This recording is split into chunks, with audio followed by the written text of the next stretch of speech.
दोस्तों, बांग्लादेश ने एक बार फिर से भारत के खिलाफ जाकर एक बड़ा फैसला लिया है जिसका इम्पैक्ट भारत की इकोनॉमी पर काफी एडवर्स पड़ने वाला है। बांग्लादेश जो दुनिया का दूसरा सबसे बड़ा कपड़ा निर्यातक है, उसने अब अपने कपड़ा सामान को भारत के रास्ते ना भेजते हुए मालदीव से सीधे दूसरे देशों तक पहुंचाने का निर्णय लिया है। इस फैसले का भारत के एयरपोर्ट और पोर्ट्स पर भारी असर पड़ने वाला है। दरअसल बांग्लादेश जो भी अपने कपड़े को दूसरे देशों तक भेजा करता था, वह भारतीय एयरपोर्ट्स और बंदरगाहों के रास्ते ही अन्य देशों तक भेजा करता था और कई सालों से ऐसा ही होता हुआ आ रहा है। लेकिन अब बांग्लादेश ने नए नए तर्क देकर भारत से उनकी सप्लाई दूसरे देशों तक किए जाने पर रोक लगा दी है। आपको बता दें कि बांग्लादेश के अंदर हुए सियासी उठापटक में बांग्लादेश की जो टेक्सटाइल इंडस्ट्री है, उस पर काफी ज्यादा इम्पैक्ट पड़ा। इसके अलावा कई हजार छोटी बड़ी कारखाने बांग्लादेश के अंदर बंद हो गए। इतना ही नहीं, कई विदेशी कंपनियां जो कि बांग्लादेश के अंदर टेक्सटाइल इंडस्ट्री में काम कर रही थी, उन्होंने भी अपने प्लांट्स को बांग्लादेश से निकालकर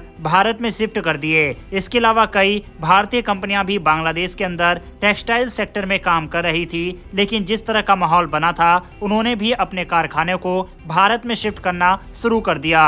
बांग्लादेश के अंदर हुए सियासी उठापटक से जहां बांग्लादेश की टेक्सटाइल को भारी नुकसान हुआ, तो वहीं भारत की टेक्सटाइल इंडस्ट्री को काफी ज्यादा फायदा पहुंचा। और एक्सपर्ट का मानना है कि बांग्लादेश ने इसी वजह से ये कदम भारत के खिलाफ उठाए हैं। हालांकि उसने रीजंस अलग दिए हैं। पहले बांग्लादेश अपने कपड़ा प्रोडक्ट्स को भारत के एयरपोर्ट्स और पोर्ट्स के जरिए दूसरे देशों में भेजा करता था, लेकिन अब उन्होंने एक नया रास्ता अपनाया है। अब बांग्लादेश मालदीव के रास्ते अपने प्रोडक्ट्स को सीधा एक्सपोर्ट करेगा। इस फैसले से बांग्लादेश को अपनी शिपमेंट टाइमलाइन को कंट्रोल करने में मदद मिलेगी, जिससे वो अपने सामान को समय पर पहुंचा पाएगा।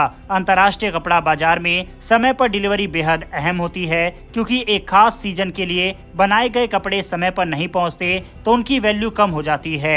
ऐसा इस फैसले पर बांग्लादेश का कहना है। हालांकि इस फैसले का असर भारत के ऊपर कितना पड़ेगा, तो जैसा कि हमने पहले ही बताया कि भारत के एयरपोर्ट्स और बंदरगाहों को जो मुनाफा होता था इन सामानों को दूसरे देशों में भेजकर, वह मुनाफा भारत का घट जाएगा। हालांकि इस फैसले को लेकर भारतीय सरकार भी चिंतित है। सरकार ये समझने की कोशिश कर रही है कि इस कदम से भारत पर क्या और असर पड़ेगा और कैसे बांग्लादेश के साथ व्यापारिक सहयोग को मजबूत बनाए रखा जा सकता है। एक अधिकारी ने बताया कि बांग्लादेश के कई टेक्सटाइल एक्सपोर्ट ऐसे हैं जो भारत की कंपनियों के मालिकाना हक वाले फैक्ट्रियों में बनते हैं, तो ये हमारे लिए भी महत्वपूर्ण है। आपको बता दें कि बांग्लादेश की टेक्सटाइल इंडस्ट्री उसके कुल निर्यात का 80% है और जीडीपी का 13% हिस्सा इसी से आता है। ऐसे में उनके लिए टेक्सटाइल इंडस्ट्री की मजबूत सप्लाई चेन बनाए रखना बहुत जरूरी है। मालदीव ने भी समुद्र में एयर ट्रांसशिपमेंट सर्विस शुरू की है, जिसमें सामान को पहले समुद्र के रास्ते मालदीव लाया जाता है और फिर वहां से फ्लाइट के जरिए दूसरे देशों तक भेजा जाता है। इस सुविधा के तहत पहली शिपमेंट में बांग्लादेश के कपड़े मालदीव पहुंचे हैं और वहां से तुर्किश एयरलाइन के जरिए जर्मनी भेजे गए। मालदीव के इस कदम से उनके ट्रांसपोर्ट नेटवर्क को भी एक नई पहचान मिलेगी। कुछ बड़ी एयरलाइन जैसे Qatar Airways, Emirates, Turkish airlines और इतिहाद एयरवेज ने इस नेटवर्क का हिस्सा बनने का फैसला लिया है। इससे मालदीव को भी आर्थिक लाभ मिलेगा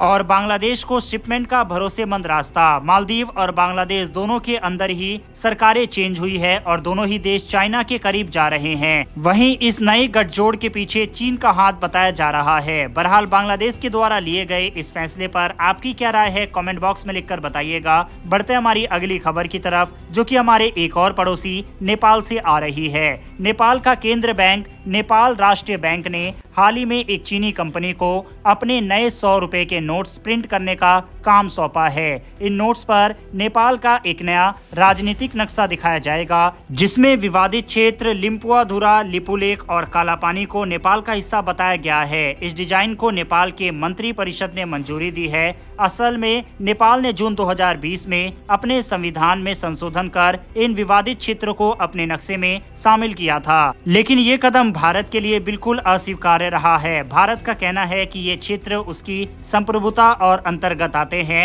और नेपाल का ये कदम पूरी तरह से गलत है, जो भारत को स्वीकार्य नहीं है। नेपाल के इस नए नोट को प्रिंट करने का ठेका China bank note printing and minting corporation को मिला है। ये ठेका एक अंतर्राष्ट्रीय टेंडर प्रक्रिया के तहत दिया गया, जिसमें चीनी कंपनी ने डिजाइन, प्रिंटिंग, सप्लाई और डिलीवरी का कार्यभार संभालने का कॉन्ट्रैक्ट जीता।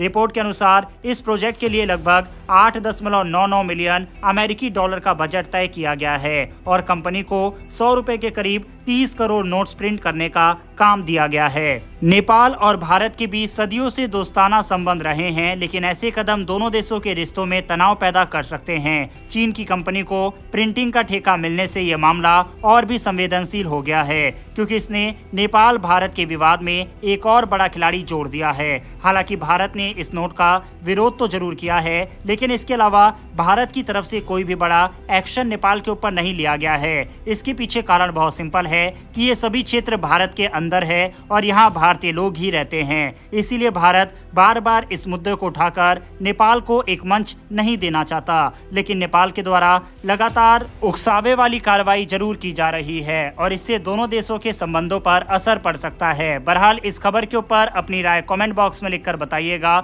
इन्फॉर्मेशन और वीडियो पसंद आई हो तो वीडियो को लाइक करके हमारी आने वाली डेली डिफेंस और वर्ल्ड अफेयर से जुड़ी ऐसी वीडियो के लिए चैनल को सब्सक्राइब कर बेल नोटिफिकेशन जरूर दबा लें। फिर मिलेंगे ऐसी एक नई वीडियो के साथ। धन्यवाद। जय हिंद।